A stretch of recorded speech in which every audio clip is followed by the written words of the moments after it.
consider a plea if there's no time involved. Your client provided the murder weapon. We're not going to send the message that you can kill a terminally ill child and get off with a slap on the wrist. You're looking at 25 years to life. Not after the jury hears her story. You fed Sarah the drugs. DNA proves that little girl in the river is your daughter. She was my baby. You could never know how hard this was.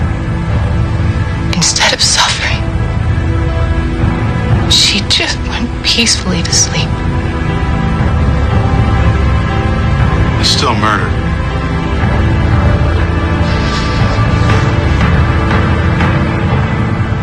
She went to college until Sarah was born.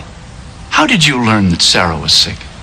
At her 2-week checkup, I saw the red spots in her eyes. I told Andrea she had to get the girl tested. And when the results of those tests came back? I told Andrea and Daniel that child had Tay-Sachs. They felt terrible guilt because they had not been tested themselves. Did you tell them what Sarah faced? Yes, I did. Would you tell us? Well, at about 6 months, Sarah would start having seizures. Her vision would progressively deteriorate until she went blind. Her brain function would slowly disappear. She'd lose the ability to sit up and swallow. She would need a feeding tube to stay alive. Oh, I told her before she was 5. How did they take the news? As bad as you would expect. They couldn't stand the thought of Sarah suffering and then losing her. Doctor, at any time did you advise Andrea or...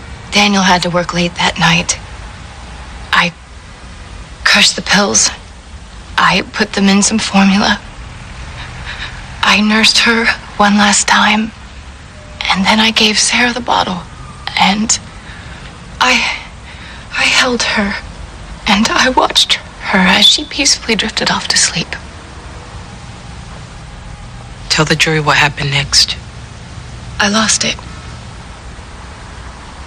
I was supposed to call Judah, Dr. Plattner, but I put Sarah in the car and I just drove.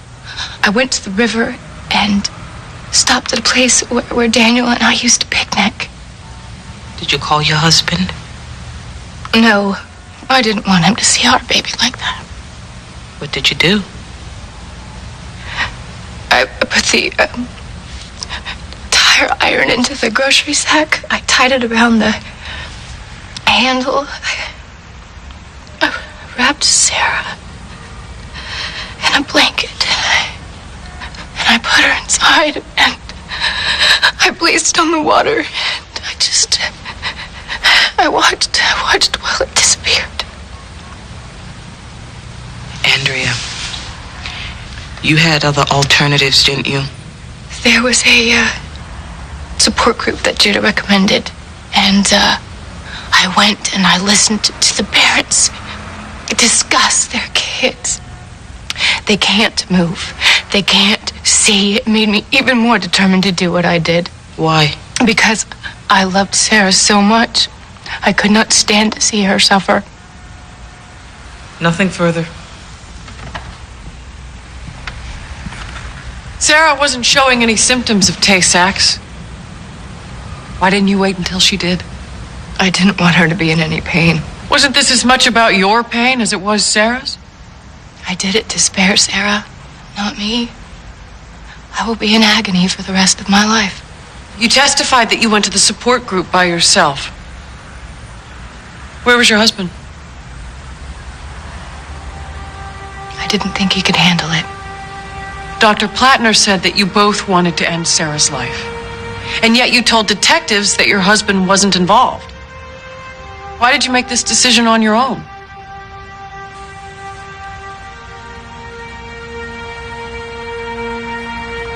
I didn't want Daniel to be the one who did it. I know what I did was against the law, but I believe in a loving God. And I cannot believe that a loving God would want an innocent child to suffer so horribly.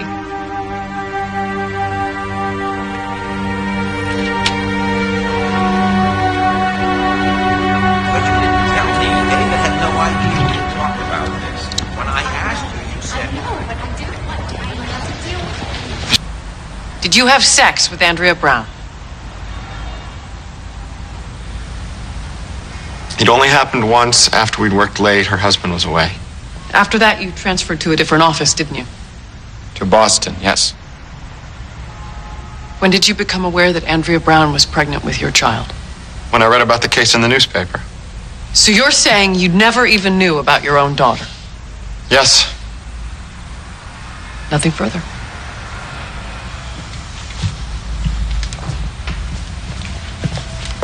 Who ended the affair? Andrea did.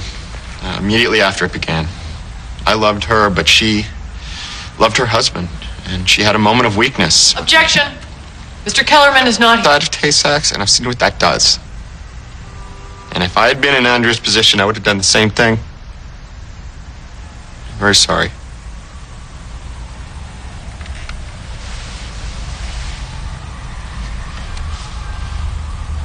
Andrea Brown's actions had one purpose. One. Did she tell Steve Kellerman that he was the father? No. Did she tell Dr. Plattner when pressuring him for a prescription, an act she knew could land him in prison? No. The defense would have you believe this was an act of mercy. It wasn't. This is a clear-cut case of murder.